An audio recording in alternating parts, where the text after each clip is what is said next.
You're listening to The Whole Truth, a Resources Rising Stars podcast. Welcome back to The Whole Truth podcast. I'm Paul Armstrong. The podcast has just returned to lithium. Yes, the price of spodumene seems to be down and out at the moment, but of course, as we all know, the darkest hour is before the dawn, and there's plenty of people who suggest now is the time to get set. One company that's hit the ground running is James Bay Minerals. After listing on the ASX only a couple of months ago, Executive Director Andrew Dornan says the company has made what looks to be a very promising discovery of spodumene at its property in James Bay, Canada. Andrew knows what he's looking for. He and his team came out of Pilbara Minerals. They know the industry very well, and they know what they're looking for in terms of outcropping pegmatites. They appear to have found it at the Aero property.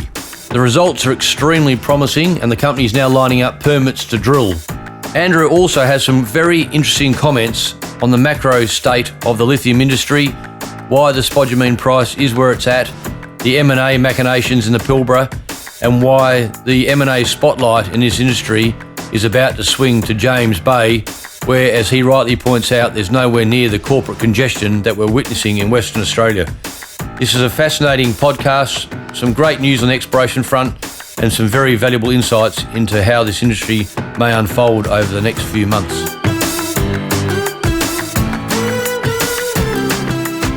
Andrew, James Bay's only been listed for a couple of months. You started with an absolute bang here with these results. What have you got? Yeah, so we've got three fantastic properties up on the north, which all have the three key ingredients for being prospective for giant LCT pegmatites. LCT pegmatites is lithium, cesium, tantalum pegmatites. And it took us a while to get to the position that we actually identified that these were the properties we wanted to acquire and were of interest. And then obviously we've started our exploration program over the last kind of 2 months, and it's really been focused on the Aero property initially. And we've had some fantastic results since we've been up there. Now, you said the other day you've got spodumene at Aero. How do you know you've got spodumene? Yeah, so it's visually the cleavage of the crystal, as well as we're utilising a handheld device called a SciAps LIBS Z903, and it's quite a handy tool in that it actually it's a laser-induced spectrometer kind of a tool that allows to vaporise and tell you the content that's in it. And we've had high lithium showings in that crystal, as well as some other sections in that area. So that's what we're using at the moment. So do you have any dimensions of what you've outlined it over, or it's just quite sporadic at the moment? It's quite sporadic. There's a lot of cover on the pegmatite, so it's quite hard to see in some areas. We will like to get up there and get an excavator in at some point to really clear it out, but there's a thick rind and a lot of lichens across it. But given that they're fractionated and we've had these initial showings, we feel that there is a high concentration somewhere within that field. So you know you've got spodumene, you don't know the grade of it or the dimensions, but clearly, given that you've only been listed for 2 months and you've only really just walked out there, it's quite a spectacular start, isn't it? Oh, we're pumped. Like, to be honest, we were a bit sceptical to start with, given that the wildfires that went through the James Bay area, and if we were actually going to be able to get on the ground this year. But the fires actually worked in our favour. So these pegmatite fields that we've uncovered, we've got the one which is it's still the southeast of the property, but more towards the west. And then we've just got one that's a second one that we've just recently announced, which is to the kind of northeast a bit. And to have uncovered that in 2 months, it would have taken, we believe, 2 years if the fires hadn't gone through there. Unfortunate for the area, of course, but for us, it's a silver lining for sure. Must be a better start than you could ever hope for. Oh, 100%. Like, to be able to get up there, the weather was fantastic. We've been able to stay out there a bit longer than we originally thought, which is great. We were initially thinking we'd do some mapping, fly the surveys, take that data away, and then have a more pointed approach next year. However, really, now we've potentially got a walk-up drill target for the first half of next year. Now, a bit of a truth session here, Andrew. You discovered this by accident, really, didn't you? I mean, and some of the best discoveries ever have got an element of luck in them. I know science is supposedly the predominant factor. You've obviously pegged the property because you think it's prospective, but you saw this, didn't you?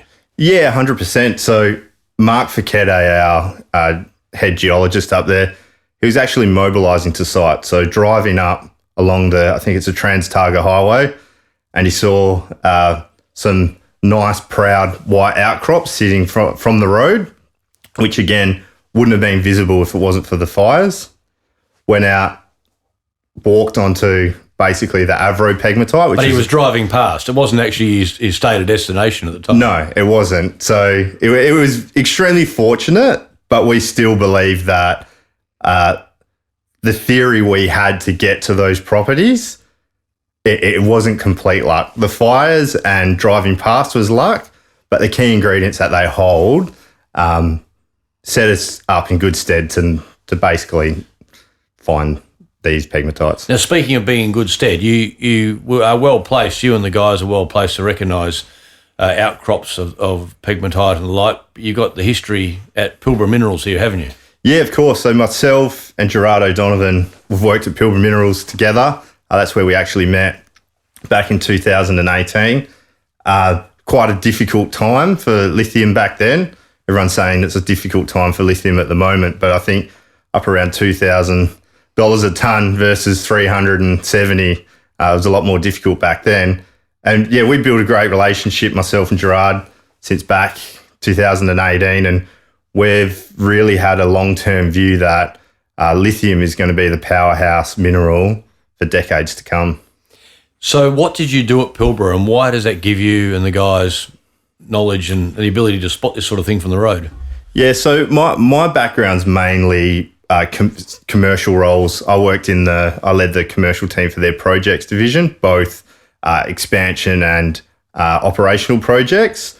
So at the time, a lot of the projects we were doing was just basically to ensure the business could stay afloat in what was pretty dire time for the lithium space. I think separate to that was the networks you build. So having industry professionals that you can draw on to basically help you review and identify different projects. And then it becomes a bit of a personal interest, and you go down the rabbit hole, I suppose, in researching and looking at different types of deposits, locations across the world. We spent so much time looking at all the different locations and really digging into the intricacies of all of them and what are the issues and the sovereign risks of each. And I think we're really seeing those issues come to the fore even more in the last kind of 12 to 18 months. So on the subject of digging in, you've got spodumene at the Aero property. That's obviously now your number one target. What do you do next? How do you get some value out of this? Yeah, so we're basically waiting on more data at the moment. So we've flown the Aero mag surveys, LiDAR, high resolution photography. There's been channel sampling, rock chip sampling, and all that data. We're waiting for that all to come back. But we'll be utilising that to plan in a drill program on the Aero property in the first half of next year, which will really help us. We'll push on with that property and seeing what's there and hopefully narrow in on where that source area of lithium is. So how do you do that? How do you narrow in on it? Shareholders would be saying, hey, this is pretty promising. I mean, to have spodumene, basically gifted to you that quickly, 2 months after listing, how do we take this now into establishing whether we've got a commercial operation here? Yeah, so I mean, initially it's going to be some targeted drilling across those highly fractionated areas, obviously where we've spotted visually that there's spodumene crystals as well as some of the high LIBS readings. And then it's really to build on it. Like speaking with Mark, who's our head geo, we'll be looking to put in multiple holes, kind of no deeper than 200 metres initially. So how fast can you get a rig in there? Well, we're working on getting drill permits in at the moment. Can take 3 to 6 months, but yeah, first half of next year we'll be drilling.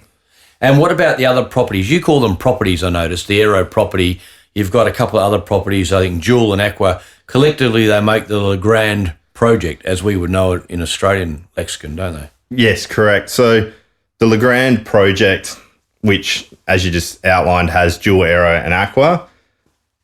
Dual is actually what we see as our flagship property. We just haven't got out on the ground there yet because of what we've uncovered on Aero, and it would have been negligent of us not to push on and really get a lot of samples and cover that ground.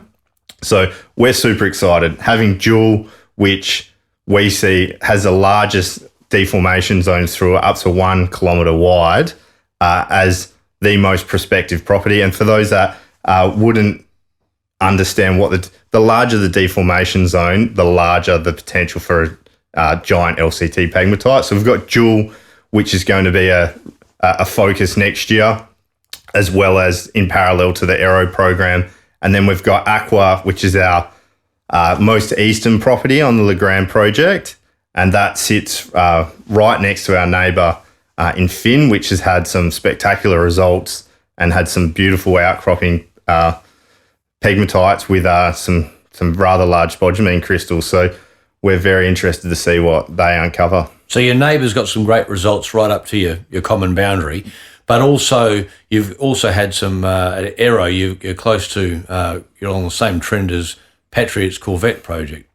Yeah. So all three properties are on trend from Corvette.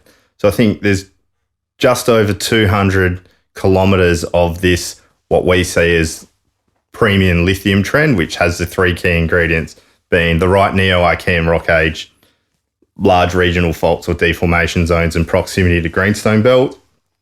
And our three northern properties have approximately 35 kilometres of that trend. So a lot of businesses and companies are focusing on around Corvette on the eastern part, but we've always believed that that trend continues all the way out to the west, connects up with Q2 and their Mia asset, and Finn's showing, as well as what we're uncovering at Aero, is now proving that that theory is correct. So what's the investment proposition here? What's the market cap?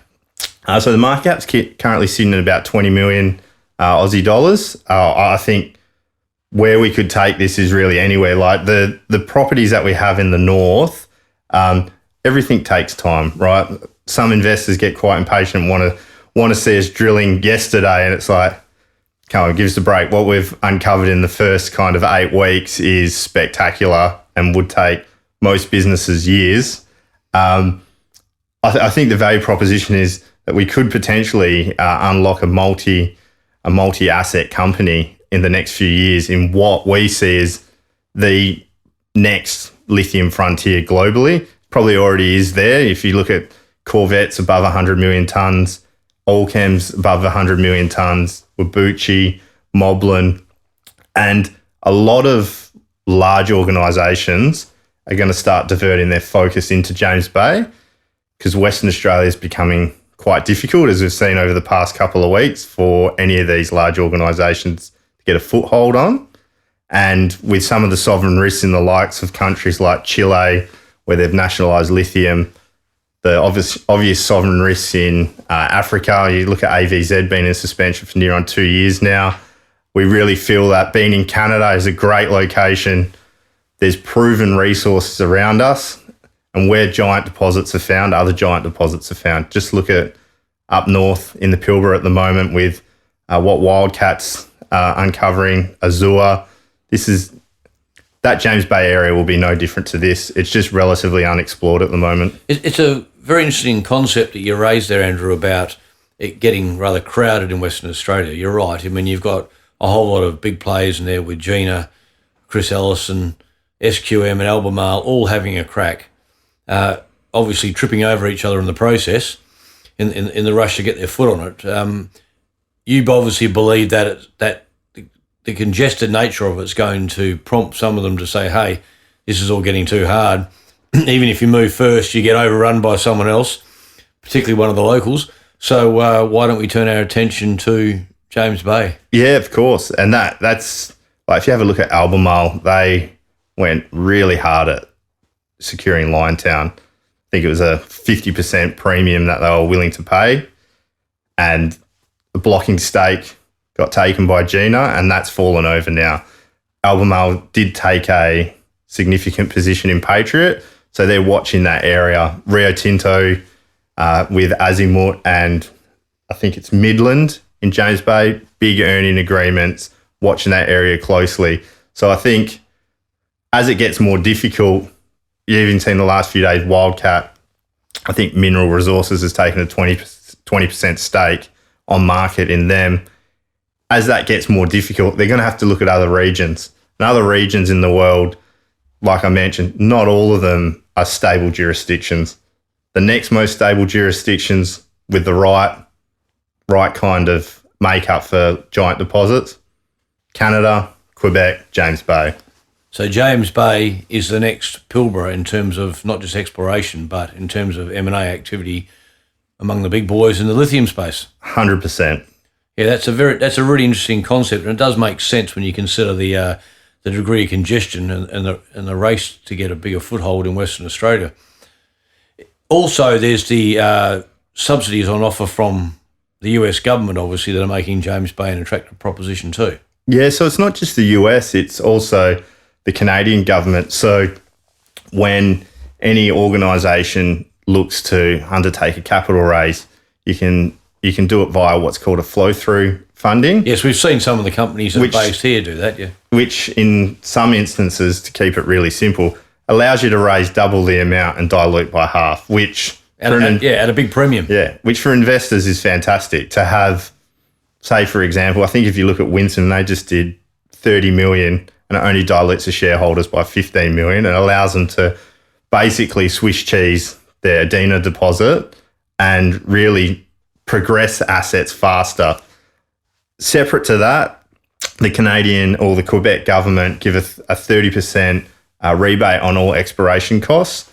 So every dollar you spend, you're getting 30 cents back, which is fantastic as well. And not to mention the amount of funding going into various downstream facilities. You can see Norfolk's just signed an agreement with Invest Quebec to establish a huge facility just out of Montreal, as well as POSCO. So by having all these large downstream organisations there, they're extremely incentivised to see their minerals get extracted and go into those facilities. So just returning finally to your own show here as a little subset of what you say could be a much wider M&A play, what can we expect over the next few months? Yeah, so over the next few months, we'll be coming out with the results of all the Aero mag, the LiDAR, and then the plan for next year. So obviously, high level, it's Aero drill program, get a team out there and start doing traverses across that property, in particular, some of the key areas of interest, and really, make the most of next year and hopefully uncover a multi-asset business. Andrew, thanks very much for joining us today. So, as I said at the outset, you've obviously just hit the ground running in a big way. You couldn't have hoped for a better start. To stumble across something like this within a couple of months of listing is every explorer's dream. And the market's obviously, you've whet the appetite now and people are hungry for some more success. So the pressure's on, mate. You need to get that rig out there as fast as you can, I would suggest. They're going to be desperate to see some results. It's you've left the carrot dangling there for them. 100%. And we'll be watching it closely in the new year. Thanks for your time. Great. Thanks very much. You've been listening to The Whole Truth, a Resources Rising Stars podcast, produced by Resource Media, hosted by Paul Armstrong for Reed Corporate. Please note that Reed Corporate does not provide investment advice, and investors should seek personalised advice before making any investment decisions.